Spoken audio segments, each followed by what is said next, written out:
It's Morphin time!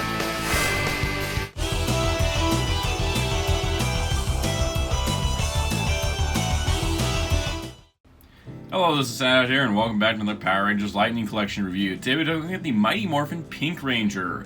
She is part of Wave 2 of the Lightning Collection, and she is the quote-unquote chase/hard-to-find figure of the Wave, due to the nature of her being one per case, which is actually a smart marketing move because that means more cases of Wave 2 should ship to stores, as stores will want more of the Kimberly.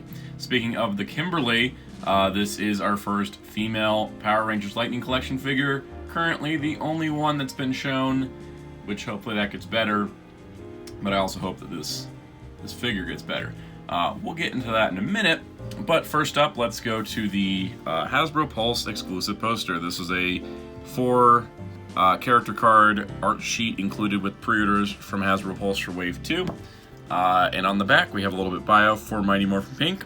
Fierce and independent, Kimberly Hart is a skilled gymnast who loves fashion, shopping, and her friends. When Zordon seeks out 5 teenagers with attitude to defend the world from Rita Repulsa, Kimberly answers the call, becoming the Pterodactyl-powered, bow-wielding Pink Ranger. So that's basically Kim's bio. And yes, this is distinctively Kimberly and not Kat, because including 2 photoreal heads, especially this early on in the line, might be a little bit throwing the budget over the corner. Plus, Kat's head can come with the Zeo Pink Ranger and be able to fit on here. Packaging-wise, same art as we saw on the poster. Nice shot of Kimberly. Nice pink accents, really cool. And on the back, again, the character art really fills the packaging nicely, but there is a lot of empty space because I don't know, I would have taken her, shifted her over instead of her being centered because she's facing this way, but that's just me thinking from a design perspective. Overall, very nice packaging as always. Let's take a look at Kimberly. I do mean Kimberly because here is the what the heck? So in promotional pictures, I thought this looked pretty good. In hand, getting a little bit of a creep factor going on. I don't know if it was the way that the eyes were printed on my copy and a few other copies, or the way the teeth were done. It kind of looks like she just has one row of teeth at some angles. At others, it's like more noticeable. She kind of stares. Like, it's definitely a likeness of Amy Jo Johnson, but it's not necessarily a good one. I think that from a distance, if you look at her from here, which is, you know, kind of like, let's look at her from here. It's not too bad. It's just like something is off. Something is off about this, and I think it's the smile. As much as I did like the expression, instead of just being a stoic face, just having the expression, I don't, not so much in hand. This I hope just Hasbro get better at this, because she's, and there's some of them that are even cross-eyed. I don't know what is with Kimberly over the others, but yeah. So we're gonna pop that head off camera, because that way it's not too horrifying. And let's get I dropped her other head. So recovering her head from the void of carpet, here we go. Here is Kimberly, morphed back into the Mighty Morphin Pink Ranger. Yeah, definitely not a big fan of that unmasked head. A lot of them have been okay. A lot of them, there's been a couple that look really good. This is not one of them. I'm just gonna put that over here. So let's take a look at this. Now, this is our first female Ranger in the line. So a lot of expectations here because of Bandai of America's female Rangers, and I don't know where I put Legacy Kimberly, but she had really long legs and kind of a weird Amazonian bodybuilder physique. This kind of looks a lot more natural. This is something we've been talking about since Beast Morphers Yellow came around in the basic line. Natural looking bodies. It's nice, it's different, it's refreshing. But overall, good sculpt. There is some weirdness. And what I mean by weirdness is that the arm, the upper arm, and the torso, and the skirt, and the legs seemingly are all different colors of pink. Now, while I think these arms and legs match, this matches not as much here, and not as much here to here. So you've got kind of like a weird color separation issue, where the chest is more purpley, while the arms and legs are more pink. The skirt's kind of a pink-purple as well. but it's the way it catches light is kind of strange, because sometimes it looks fine, and then other times it's like up close, it's like, oh, that's not too bad. Then you get farther back and it's like, oh, that's like a different colored torso. So I hope that's something that doesn't like plague Pink Rangers in the line. I hope that's something that gets sorted out. Because yeah, that is kind of a glaring thing. It's like sometimes paint errors or, you know, little inconsistencies are fine. I don't really notice them that much. This one's a lot more noticeable, which is why I keep mentioning it. Speaking of paint errors, mine had a little bit of sloppy paint on the helmet. Something I can clean up later, hopefully. But overall, I mean, the helmet sculpt is great. I think this is definitely a nice helmet overall. And the power coin is done nice and detailed on the belt. Holster is molded on, just like with White Ranger and Shadow Ranger. And then her skirt is a rubber plastic. I don't know why I'm trying to pull it. When I got it in the box, I'm trying to get it back to where it was. When I got her out of the box, it was kind of up here. Like, it was kind of like she had no midsection. It was like kind of up, but I've pulled it down. I've gotten it squared in. It doesn't move anymore, as you can see. But they did manage to give her a full range of movement. So, articulation-wise, similar to the rest of the Rangers, which are all male. Nice up, down, side to side, left, right. Shoulders move out. Now, they don't move forward. That's because of female chest things. They don't butterfly forward, but they butterfly back. This is also the same on like a Marvel Legends Hulk, the recent one. It can't do butterfly forward because of his, you know, Hulk pecs. She can't butterfly forward because of her lady things. So, can't butterfly forward as much, but you can butterfly back pretty good, which gives a lot of extra range of movement, which is pretty. I mean, like, it's not like there's like no movement there. It does go from here to here. It's just like that's not super noticeable. Single joint elbows, but they do move farther than the single joint elbows on Marvel Legend female figures.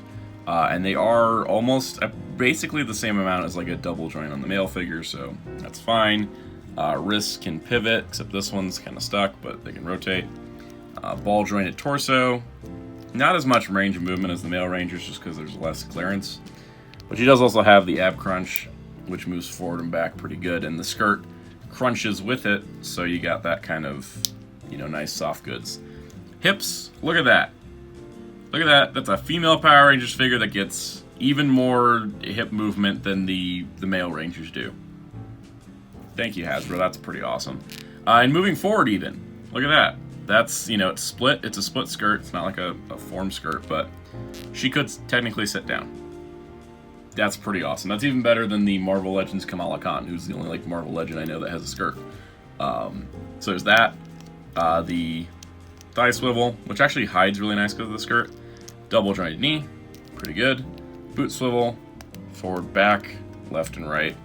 Overall, very nice articulation. Kind of get her into a lot of these kind of poses. You see we got one hand that's like a karate chop and one hand that's meant to hold things. The opposite hand here is a fist, which I'm not going to mess with too much because there's not really anything to use it for. But we'll swap the hands, much like the male Rangers. It's really tight. A little, the pegs feel at just as thick as the male hands, so that's good. But getting them in, it's a little bit longer, I think, on hers. So we got this kind of like weird finger, but it's supposed to be for the arrow, because of course she comes with accessories. Yeah, accessories. First up, you get the Blade Blaster in its blaster mode. Now, while I would have preferred getting the closed mode and the blaster mode, I know sword mode wasn't used as much, but, you know, maybe one day. It's nice to have it in blaster mode, because at least she has a weapon. The problem with the Legacy Collection was that they would come with the stick mode that would fit in the holster nicely, but then they had no weapons to actually use without having, like, the tower formation, so that was a little weird. So it does look a little strange having the handle sticking out, but what can you do? It's just what it is. I do like the functionality over the form in this case. Speaking of form, oddly enough, this is the Power Bow. Oddly enough, the Power Bow here is the same one from the San Diego Comic-Con set. And you're probably wondering, wait, wasn't that Armored Red and Zeo Gold? Yeah, it also came with a full Power Blaster that could be split apart. And it's the same mold, so it's got the clips on it, which just seems really weird to me. I thought that this would be like a, you know, clean version. maybe like the Power Blaster one would be the Power Blaster. So it kind of makes me wonder, like, what is Mighty Morphin Blue, Black, and Yellow coming with? Are they also going to have the parts alongside Red that will be able to combine the Power Blaster outside the set? Then what was the point of the set? Especially since it'd be really weird if Blue and Yellow came with, like, smaller versions of their weapons. It may have been a cost thing. They saved money just by using this because the bow was already full size. Whatever it may be. And then taking a little bit of a nice little cue from the SH Figuarts release, she does come with an arrow. This arrow is just in gray plastic, something you can paint if you want, something you don't have to paint because it's just an arrow. But the actual hand, it's kind of strange. Like, so I don't like the look of this hand because it's like a complete square for the Blade Blaster. And it kind of looks like you're supposed to like line the arrow up here. I found that the best thing to do is just take one of the flags of the arrow and just kind of line it up between the middle finger, which just kind of looks a little strange. But I can't figure out another way. Like, you could put like the knock point here, and that kind of looks a little. Yeah, let's do that. Let's do the knocking point of that. That'll work better. So you've got that. So you got a nice little bow action, and you can do a lot of different poses. A lot of them are going to be like the standard here, but the fact you can pull this off pretty good, and the butterfly joints really help with that. Now to amplify this further, this is the form I really like. You get the effect piece, and the effect piece is a giant pink energy, and it's not super soft rubber, it's actually kind of hard. But you can line this up just right. I kind of like to kind of clip it like this and line it up like this, which I think looks best. But if you do that, it can kind of warp, so you kind of want to, again, line it up in the middle. Maybe clip it like this. This one's the hardest thing to get into her hand because there's no real direction of how to do it. It's not like there's an instruction sheet. Now, it's supposed to have a downward wrist pivot on here, but it looks like the other hand that was on there doesn't want to move as much. So, like, this is kind of like why I'm doing this all on camera, is because I'm trying to show that while this is great, lining it up can be so hard. There we go. See, because it always wants to drop. It always wants to drop out.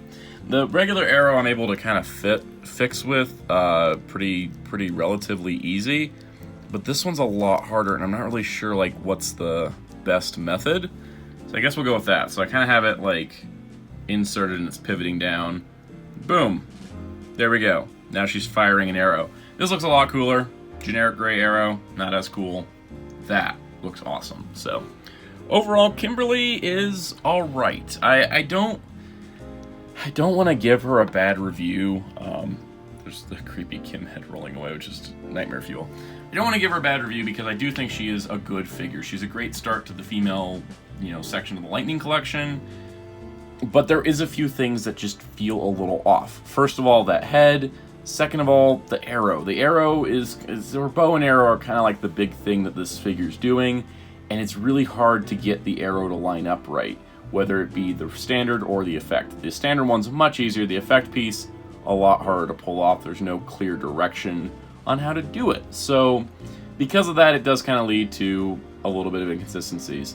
But other than that, this is a really solid figure. Like, if you're wanting to get a Mighty Morphin Pink, this is the best one in the domestic market.